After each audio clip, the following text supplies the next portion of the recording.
Shalom, selamat pagi saudaraku terkasih.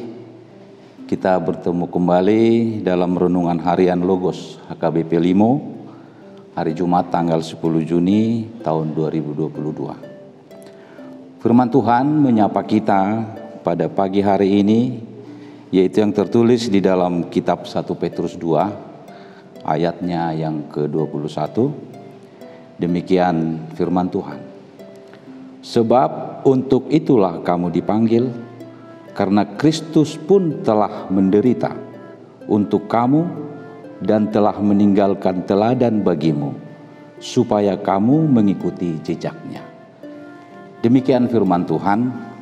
Saudaraku yang terkasih di dalam nama Yesus Kristus, firman Tuhan pada pagi hari ini menyapa kita supaya kita mengikuti atau meneladani Tuhan kita Yesus Kristus. Apa saja yang perlu kita teladani? Banyak hal yang sudah ditunjukkan oleh Yesus Kristus pada saat itu. Terkadang kalau kita bertanya dalam kehidupan kita, apakah kita betul mau menderita atau mau dalam kesusahan? Tentu kita pasti mengatakan tidak mau. Nah, saya dan saudara, bahwa di dalam hidup ini tidak terlepas satupun dari makhluk Tuhan, bahwa kita lepas daripada penderitaan. Nah, dalam hal inilah 1 Petrus 2 ini ditujukan kepada jemaat-jemaat Tuhan ketika itu. Salah satu di sana yaitu jemaat Pontus, jemaat Galatia, dan jemaat Asia Kecil. Kenapa surat Petrus ini harus penting ditujukan kepada jemaat tersebut? Pada saat itu mereka sangat penuh dengan penderitaan dari berbagai hal, baik dari pemerintahan, baik dari agama sendiri.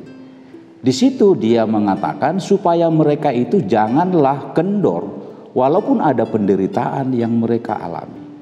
Nah, di situ dia menegaskan bahwa kita patut mencontoh, menteladani Tuhan Yesus kita. Apa saja yang Tuhan Yesus sudah ajarkan kepada kita? Banyak hal.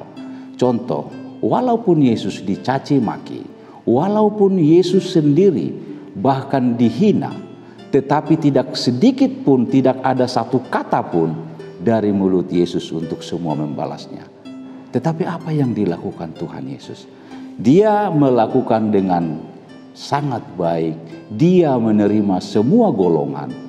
Dia rendah hati, bahkan dia merangkul siapa saja yang mengolok-olok dia. Nah, tentu dikatakan dengan firman ini, saudara terkasih, bahwa kita pun sebagai manusia tentu banyak hal yang kita alami tentang penderitaan.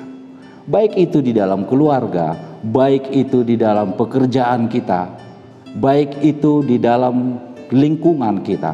Pasti kita mengalami hal-hal penderitaan ataupun kesusahan. Tetapi yang Tuhan katakan di sini, setiap orang yang menderita karena kebaikan, maka Tuhan akan membela dia. Amin. Nah, disinilah kita percaya di dalam firman Tuhan ini betul-betul kita harus menjadi meneladani Tuhan Yesus Kristus. Nah, seperti kita yang di dalam kehidupan keseharian, barangkali kita sebagai pekerja di kantor, ya mungkin saja kita dipengaruhi oleh teman sekeliling kita untuk berkata tidak jujur. Nah, ini contoh-contoh salah satu yang betul-betul kita menjadi satu tekanan dari satu tim kerja. Nah, tetapi kalau kita yang berbuat baik di dalam lingkungan, mungkin karena kejujuran kita atau kebaikan kita, banyak hal orang yang tidak suka dengan kebaikan itu.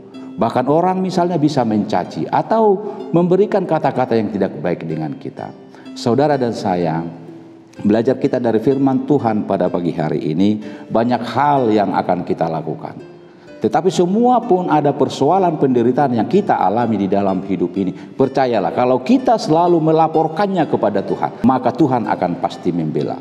Tetapi jangan kita cari, yaitu sebagai penderitaan tersebut yang kita cari-cari, yaitu penderitaan apa? Misalnya salah satu kita mencuri atau membunuh. Ini adalah contoh penderitaan yang kita cari-cari.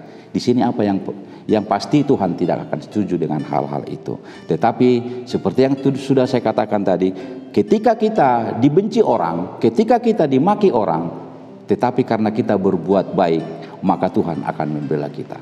Yang pasti kita jangan lupa berdoa, kita selalu memohon pertolongan Tuhan. Apapun yang terjadi dalam gelombang kehidupan kita ini, terkadang kita tidak mampu semua untuk mengalami penderitaan itu. Tetapi ketika kita berdoa kepada Tuhan, kita berserah, menyerahkan diri sepenuhnya kepada Tuhan, Tuhan akan membela kita. Amin. Kita berdoa. Bapa di surga yang kami sembah di dalam nama anak-Mu Tuhan Yesus Kristus. Pada pagi hari ini ya Tuhan, Engkau menyapa kami supaya kami meneladani apa yang pernah Tuhan Yesus lakukan di dalam dunia ini. Bahwa Tuhan mengajarkan kami supaya rendah hati. Tuhan mengajarkan kami supaya menerima apapun yang di dalam lingkungan kami. Saat ini Tuhan, kami bersyukur atas firman yang sudah Engkau sampaikan kepada kami. Biarlah Tuhan yang selalu menolong kami di setiap pergumulan-pergumulan kami. Kami percaya di setiap hari, di setiap saat, dimanapun Tuhan akan membela kami. Bila kami melakukan kesalahan-kesalahan, tetapi semuanya itu kami memohon biarlah Tuhan mengampuni kami.